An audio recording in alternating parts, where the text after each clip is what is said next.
Hey y'all, what is going on? What is going on? It's your girl, Melba Pearson, also known as the Resident Legal Diva, and it is time for another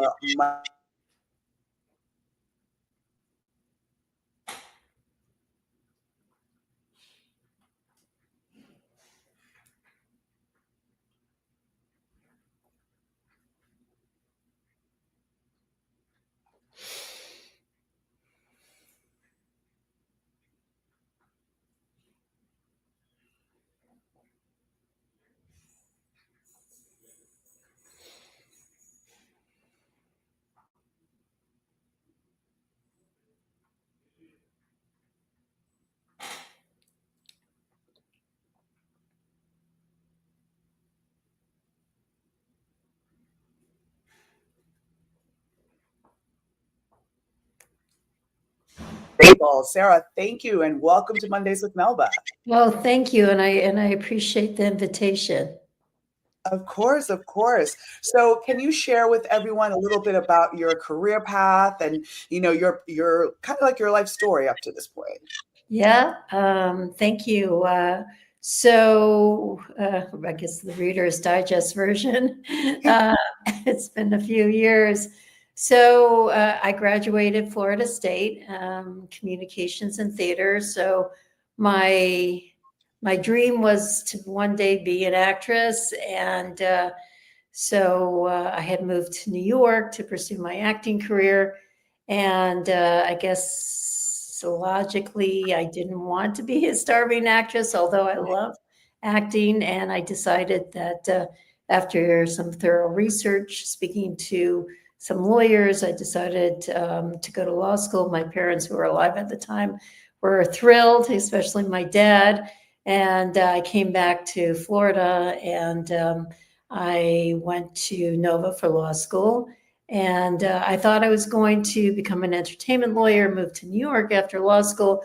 Long story short, I meet my husband, and we get married, and I get pregnant with my oldest, and and we all have to make sacrifices for our families. So I made, because my husband, who's a builder, did not have health insurance, I was offered a job at the state attorney's office at child support enforcement, and I went to work there, and I did the 180, and I fell in love with public service. And I decided then that maybe one day, if the opportunity and I had the ability to become a judge, and I got very involved with an organization called Miami-Dade Fall, and I was treasurer, secretary, and president-elect, president. And but after several years of working with the state attorney's office, I was told by several legal community people, that lawyers that I greatly respected, mentioned to me that maybe you should leave the state attorney's office and maybe do something else to make yourself more well-rounded.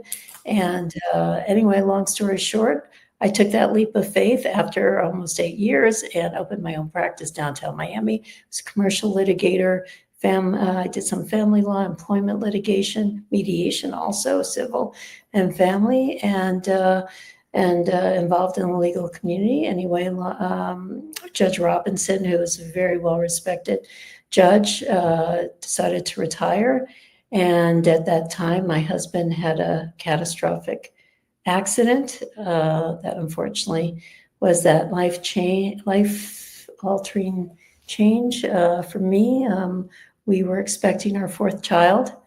At the time, he had a construction accident, fell off a ladder, and then he came, after being in the hospital for several months, he came home and he said, I don't want you to wait. I want you to run. And so we ran a Dade County race. I had delivered our youngest, and she was going around with me. And this, they say, si se pueda. Yes, I can. And ran Dade County race, very humbling and meeting incredible people that were advocating for their community for no other reason than to, be a voice for their community. And anyway, I won, and I took the bench in 2003, and I was there for nearly 16 years. And then I made that another life pivot, and opened my own practice. It's a dispute resolution practice, full service statewide, and now started with myself. I've grown into 6 neutrals, all women, and we do everything in order to. It's called maze resolutions, to keep people out of the maze, the court system, as best I can. Nice. Yeah, whether it's a family, a business, an individual, and because certainly you and I understand the impact of anyone traveling through the court system. For sure, for sure. So, I mean, such a fascinating story in terms of what brought you to the point of running. So, you get on the bench, you finally attain this goal. How did you know it was time to make that change and to leave the bench?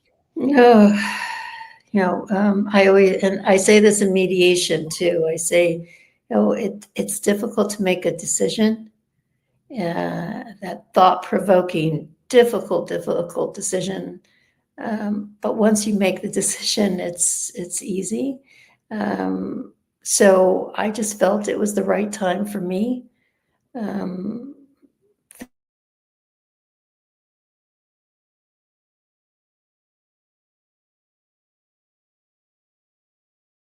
And serving on the bench and making but at the end of the day, whatever I do in my work, and I'm very proud of the work that I do and I've done throughout my lifetime, it doesn't necessarily define me. My family comes first, and my daughter, who was in high school, and just they needed me, and I spoke to several retired judges, and they said that once you make the decision, you never look back and you don't miss it. And almost 16 years is a long time, and I just felt, do I stay? Do I not? And it was difficult. But once I made the decision, and my children did not want, and my son, who's a lawyer now, they felt they didn't want me to leave. My husband, didn't want me to leave. And you listen, like I tell my children, go to people, listen to them, hear feedback from them, but ultimately, whatever decision you make, it's your decision, right? Your choice. And I made that decision, and so it was just the right time for me, and I don't look back. There are some things that, honestly, some things I do miss, but overall, all the retired judges that, spoke to me and gave me incredible advice. And just a shout out to Rosa Rodriguez, who was a very good friend of mine, before the bench, on the bench, and after the bench. And, I don't look back. I just trying to move forward. Yeah, I love your point about not looking back, because I think too often we kind of get stuck in that back and forth where you're like, okay, yeah, this is the decision, but oh my gosh, what about this? And I forgot about this, and this was so wonderful, and I'm going to be missing out on that. So how do you navigate that? Number one, that fear, right? Because change is hard for all of us. And, and that fear of change, I think, keeps us stuck. So how do you kind of navigate that so that, because I would think running for office, especially, with your husband dealing with health challenges, you just had a baby, like that would have been scary, I would think. So how did you kind of navigate that and be able to press forward? Yeah, that's a great question. And, change is, some people, not to be profound, I guess, sometimes people don't see that change is hard, but when it's needed, it's important, right? And until you realize it's needed, you don't see it right in front of you. And my husband, who had this catastrophic injury who unfortunately is now paralyzed from the waist down. And but I think a lot of it is the people around you too. I could not, one person alone, right, an island alone, and I could not have done what I did without the support of my family. And I say this, and I'm free with advice too. Whoever wants to run for office, and it's it's a big mountain to climb, but whether it's student government or whatever you're running for, it's making sure you have the right positive people around you that will give you that support and be there as your surrogates to be there when you need them, to cry on their shoulder when it's necessary, to laugh off of some of the stuff that is thrown at you. And I had that. I had an incredible support system. And look, there's no good, you go out there, you like anything, like life. You go out there and you put yourself out there, whether it's whether it's going after a job or auditioning for a role or whatever it is. You can't, I always say this, can't control what other people say or do. You can only control who you are. I can't control getting that job. I can't control winning a certain, there was no guarantee I was going to become a judge. And then after, and then every few years you're up for reelection. So, I have a work ethic that was ingrained into me by my parents, who were great role models. And whatever happened, I knew, being resilient, right? And being able to, handle things. And so, I think that's pretty much it, and my husband, who turned lemon into lemonade, who is an incredible role model for my children because of his life altering, well, for all of us, my children, myself, him. That was, one day he was walking and the next day he's living in this wheelchair. But he's handy capable. He doesn't let being in a wheelchair, stop him from living life. And that's what he's taught our children. And if looking at him and measuring that, that also spurs me on too. So, if I could dig a little deeper into that, how did you navigate as a family and as a professional, seeing this, life altering was, of course, just even from a practical level, right? Schedules have to change. There's certain needs, you got to redo the house. Like there's so many huge decisions and huge changes that you had to make to be able to accommodate this new reality. So how did you navigate that? Because I feel like people can really take inspiration from that, especially you're like, listen, the decision I have to make is not as huge as this, so I can take that first step forward. Do you know what I'm saying? Yeah, for sure. Oh gosh, I was 4 months pregnant with my youngest when he had his accident. He was building a custom home, Miami Beach, and he climbed up on a ladder to do inspection. The next thing, I'm in private practice, I get a call telling me your husband's in the hospital at Jackson Memorial and he can't move his legs. Why they told me this over the phone, but I won't go there. But and then coming and then facing the doctor pulling me in this room and telling me, yeah, I don't think your husband's ever going to walk again. And then having 3 small children at the time and having to,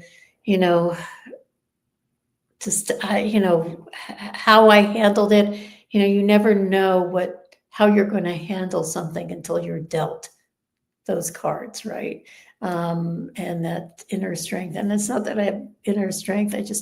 My family needed me. My husband needed me, and I loved him. And interesting enough, just to, also just to circle back what I just said regarding running a race, a lot of people told me that a Dade County race could tear apart your marriage.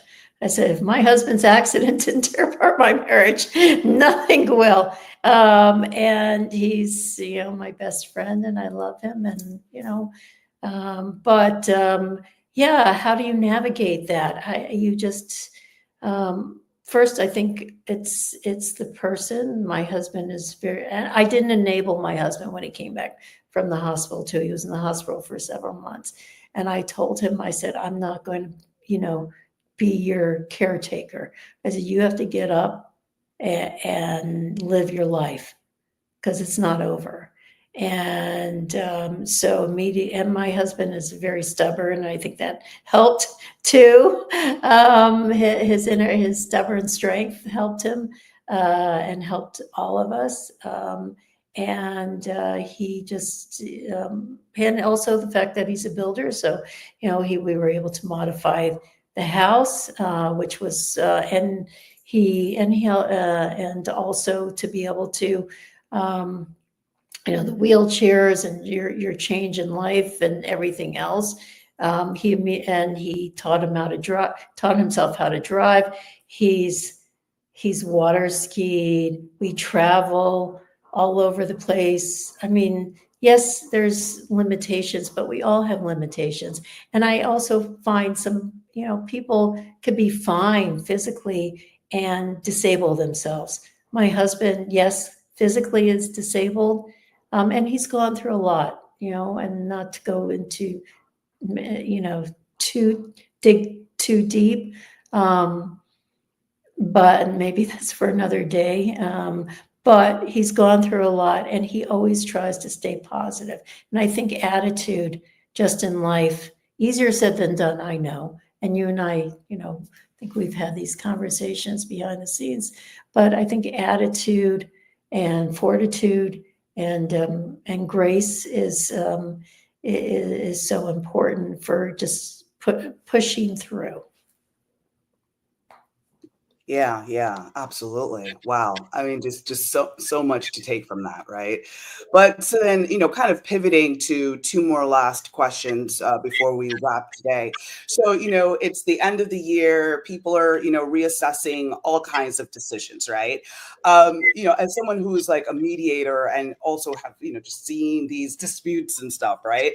Especially if someone's deciding that the new year means new partner, or ending a relationship in a more formal manner, right? So what are some things that people should think about as they consider these massive life changes? Yeah. So I just want to say the business is called Maze because I'm an acronym person. I didn't just want to do Zabel resolutions because I wanted a statewide practice.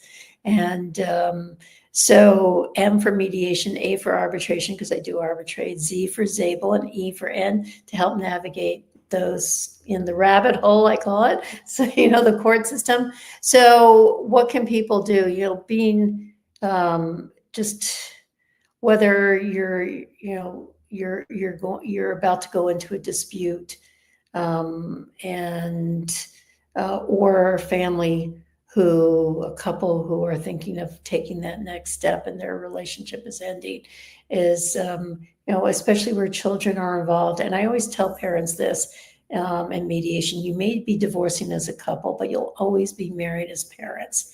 And I've seen it because not only was I in civil for many years, but I was also on the family bench. And children should not grow up in the court system. And I've seen it, what parents do. If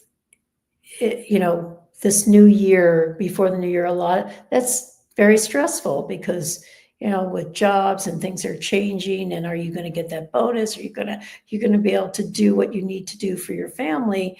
And that's when that stress factor implodes in a house where it really, could be very destructive. And that's how, unfortunately fights happen. It takes it to another level that can really destroy a family or even a business dispute where partners are, when you have a business divorce, it's almost like going through a family divorce where you're arguing. Money is unfortunately, at the top of the list.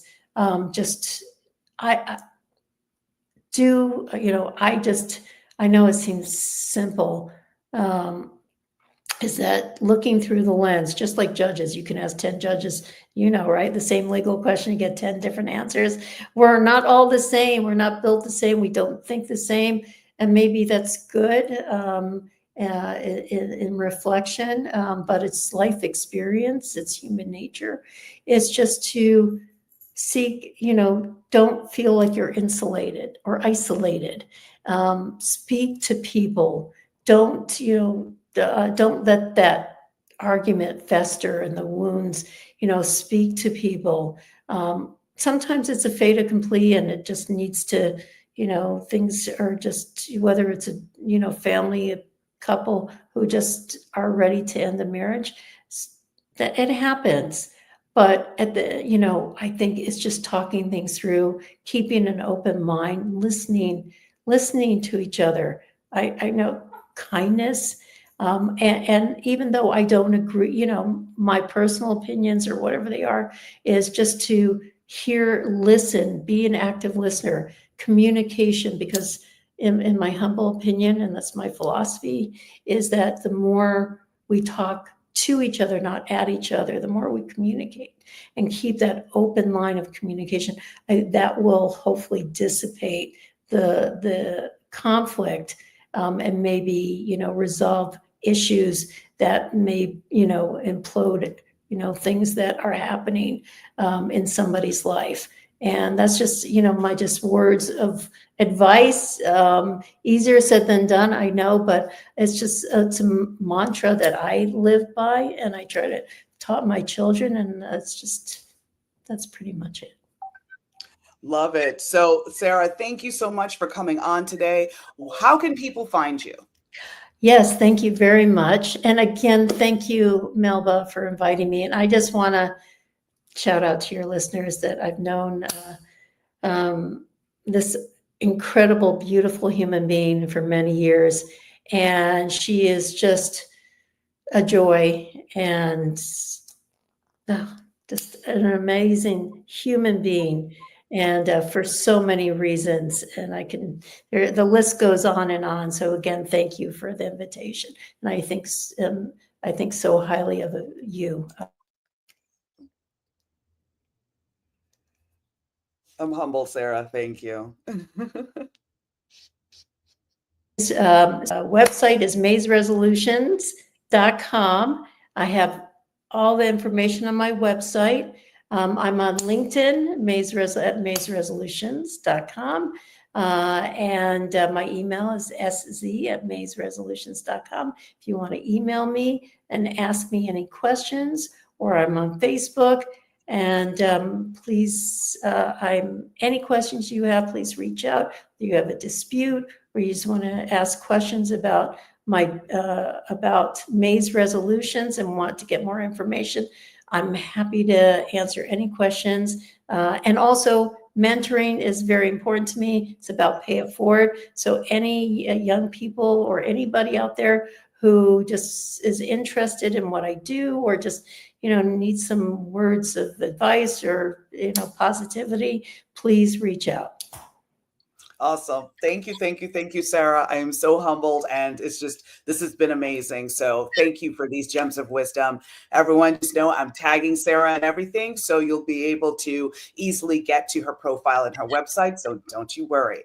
All right, y'all, take care. Have an amazing week, and I will see you next time.